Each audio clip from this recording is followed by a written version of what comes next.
Hello and welcome back. In this series, I want to go through the entire Elyos campaign. I will not only explain the campaign quests and their meaning for the world of Atreya, but also tell you about all the important characters and their personal story. We will also include special places of interest that you always wondered about. And lastly, I will explain all the dungeons, their backstory, the reason we go and kill everything there, and how we follow up on our tasks after the dungeon. So lean back, relax, and let's start. Hello and welcome back. In this video, the Talbos village needs our help one last time. In the southern Talbos forest, we meet a researcher, the ecologist Elyos. He claims to have found the source of the contamination in the Talbos forest. It's near the altar of the Crimson Dragon, and the researcher's focus is the contaminated swamp. We had to find another researcher in the forest who was tasked with getting a contaminated water sample.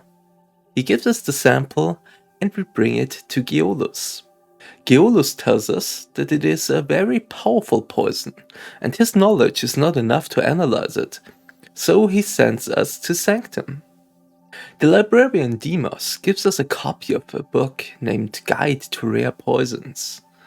And then we make our way to Humantus, a poison expert, to give him the sample of the contaminated water. He immediately acknowledges the strong poison in the sample and sends us to a man named Quintus. Quintus then finally reveals to us that the poison is called Meslamtada's blood. It is not really Meslamtada's blood, it is simply named after the second Dragon Lord of the Balaur, the Crimson Dragon Meslamtada.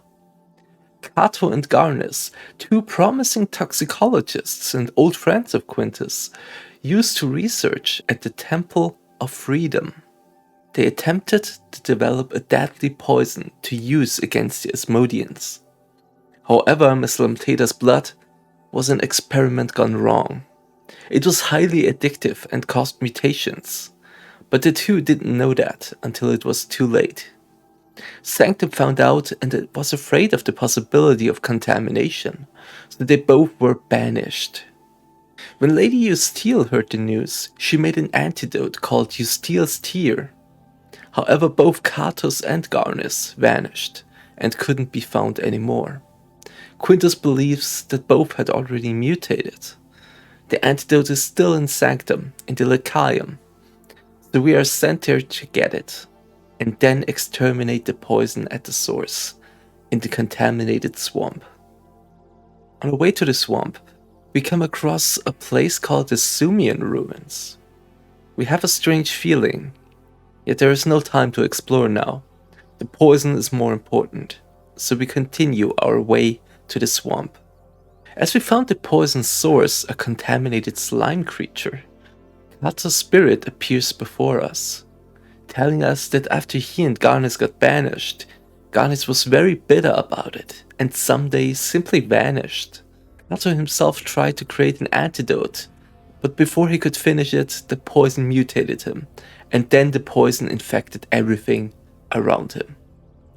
He gives us his diary that we should take to Spartalos. However, let's read what is in Kato's diary first. Day 9. Sanctum has given many scholars the task of developing a weapon strong enough to put an end to the Abyss War.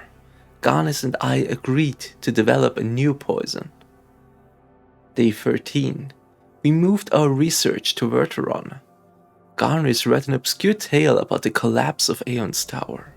It said a Balaur, killed by the shock, fell into the Talbos forest.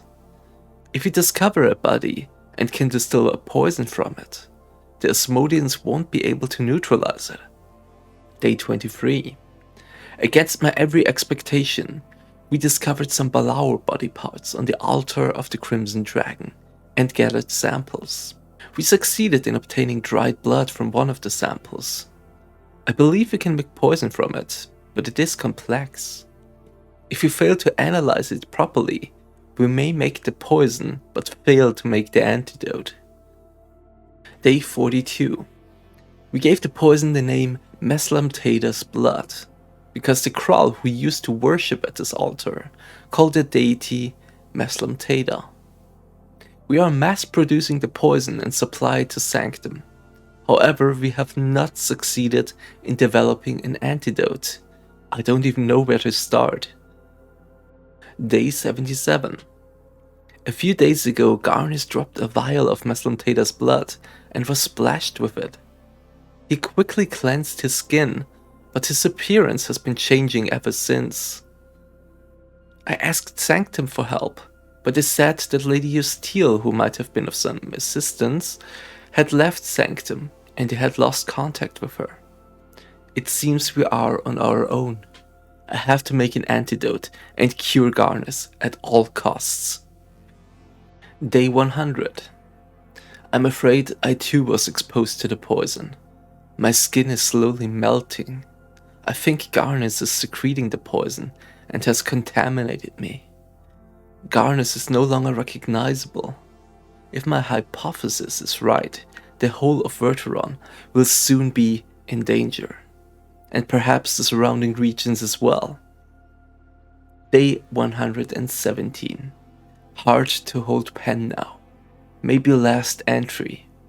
Garnis said Lady Elyos left us to rot. Keep researching. No luck.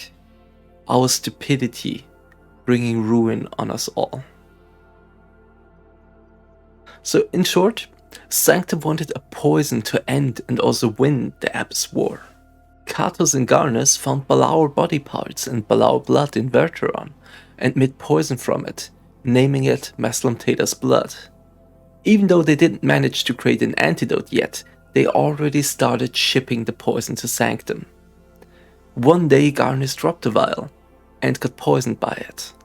Sanctum couldn't help them, and the only person that could, Lady Elyos, left Sanctum shortly before that, and there was no way to contact her.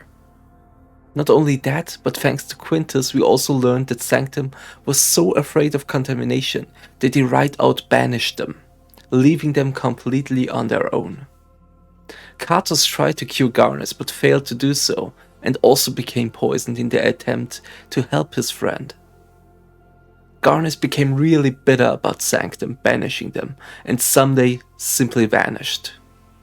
While Katos kept trying for almost 2 months to create an antidote, until the poison left him unable to keep working.